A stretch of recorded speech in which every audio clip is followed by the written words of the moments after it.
नमस्कार। आज हम बिहार की कहानी पर एक गहरी नजर डाल रहे हैं। हमारे पास एक लेख के कुछ अंश हैं जिसका शीर्षक है बिहार सभ्यता का पालना और भविष्य की राह। तो आज हम इस सामग्री के जरिए बिहार के शानदार अतीत से लेकर आज की स्थिति और आगे की राह, इन सबको समझने की कोशिश करेंगे। और देखिए, एक दिलचस्प बात से शुरू करते हैं।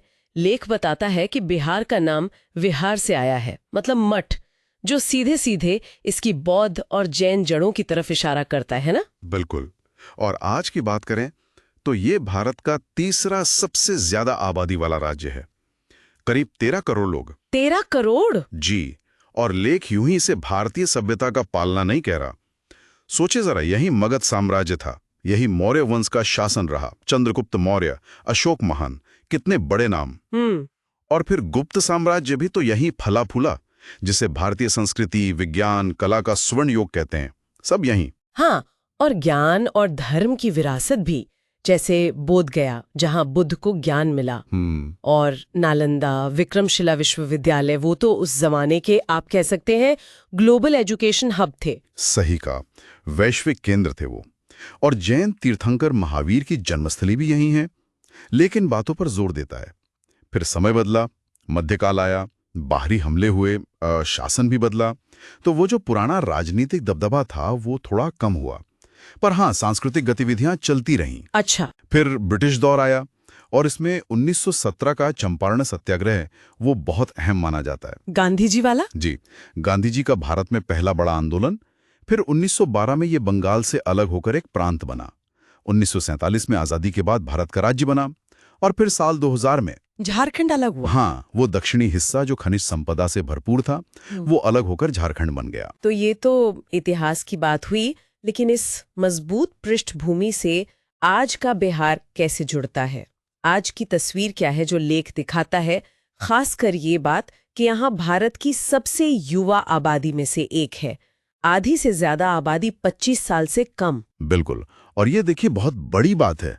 लेख के हिसाब से ये युवा शक्ति बिहार की एक बड़ी ताकत बन सकती है, या है भी। जहां तक अर्थव्यवस्था की बात है तो वो मुख्य रूप से कृषि पर ही निर्भर है। अच्छा। चावल, गेहूं, मक्का, दालें, गन्ना, ये यहाँ की मुख्य फसलें हैं। लेकिन लेख सिर्फ अच्छी बातें ही तो नहीं कहता होगा, कुछ मुश्किलों का भी जिक्र होगा। हाँ बिल्कुल, विश्लेषण उन चुनौतियों को भी सामने रखता है जिनका बिहार आज सामना कर रहा है। जैसे बुनियादी ढांचे की कमी, वो महसूस होती है। बेरोजगारी एक बड़ा मुद्दा है, जिसके चलते काफी लोग काम के लिए बाहर जाते हैं, जिसे पलायन कहते हैं। और प्रति व्यक्ति आय भी अगर देखें तो राष्ट्रीय औसत से कम है। और शिक्षा, एक तरफ तो नालंदा विश्वविद्यालय को फिर से शुरू किया गया है, IIT, NIT, एम्स, पटना जैसे बड़े संस्थान भी हैं। हाँ। लेकिन लेख शायद ये भी इशारा करता है कि जमीनी स्तर पर, खासकर गांवों में, पढ़ाई की गुणवत्ता। हाँ, और ड्रॉप आउट रेट्स, बच्चों का स्कूल बीच में छोड़ देना, ये अभी भी चिंता की बात है। चुनौतियां हैं इस क्षेत्र में। सही है। पर यहीं पर लेख एक और पहलू भी दिखाता है कि इन चुनौतियों के बावजूद यहाँ की सांस्कृतिक जड़ें बहुत गहरी हैं। छठ पूजा जैसा महापर्व है, सूर्य देवता की पूजा। हाँ, वो तो बहुत प्रसिद्ध है। और मधुबनी पेंटिंग दुनिया भर में जानी जाती है। और भोजपुरी सिनेमा, संगीत, उसकी अपनी एक अलग पहचान है। राजनीतिक तौर पर भी देखें तो लोकसभा में 40 से ज्यादा सांसद भेजना ये राज्य के असर को दिखाता है। जी हाँ, ये भी सच है, जैसा लेख बताता है कि यहाँ की राजनीति अक्सर जातिगत समीकरणों और सत्ता परिवर्तन के इर्द गिर्द घूमती दिखती है। तो इन चुनौतियों और इस सांस्कृतिक समृद्धि को देखते हुए भविष्य के लिए क्या रास्ते सुझाए गए हैं लेख में? किन चीजों पर ध्यान देने की बात है? लेख कुछ खास क्षेत्रों पर रोशनी डालता है, मतलब जहां बिहार को आगे बढ़ाने की कोशिशें हो रही हैं। पहला तो है खेती को आधुनिक बनाना। जैसे बेहतर सिंचाई व्यवस्था, नई तरह की फसलें उगाना और फूड प्रोसेसिंग पर जोर, यानी फसल से खाने पीने की चीजें वहीं तैयार करना।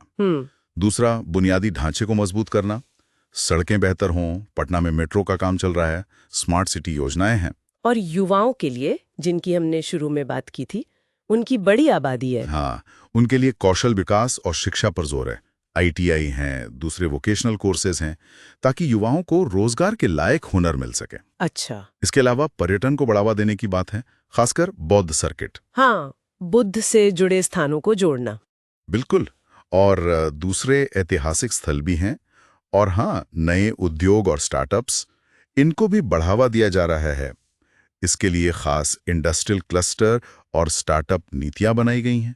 तो मतलब ये सारी कोशिशें, वो जो मुश्किलें हमने गिनी थीं, बेरोजगारी, पलायन, धीमी आर्थिक रफ्तार, उनसे निपटने के लिए हैं। हाँ, निश्चित रूप से। लेख यही दिखाता है कि इन चुनौतियों से निपटने के लिए एक दिशा तय की जा रही है और बिहार की जो युवा आबादी है और ये नई नीतियां, ये सब मिलकर एक बेहतर कल की उम्मीद तो जगाते ही हैं।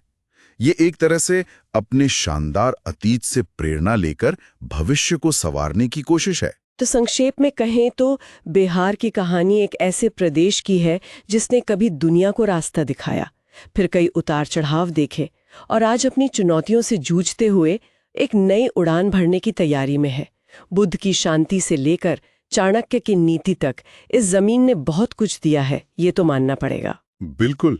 जैसा कि ये विश्लेषण इशारा करता है, आज की मुश्किलें अपनी जगह हैं, वो वास्तविक हैं, लेकिन यहाँ की युवा ऊर्जा, सांस्कृतिक गहराई और विकास की जो नई कोशिशें हो रही हैं, वो यकीनन एक मजबूत और रोशन भविष्य की तरफ ले जा सकती हैं। और जाते जाते लेख से मिली एक सोच जो वाकई सोचने पर मजबूर करती है, बिहार पिछड़ा नहीं है, ये फिर से नेतृत्व करने की तैयारी कर रहा है।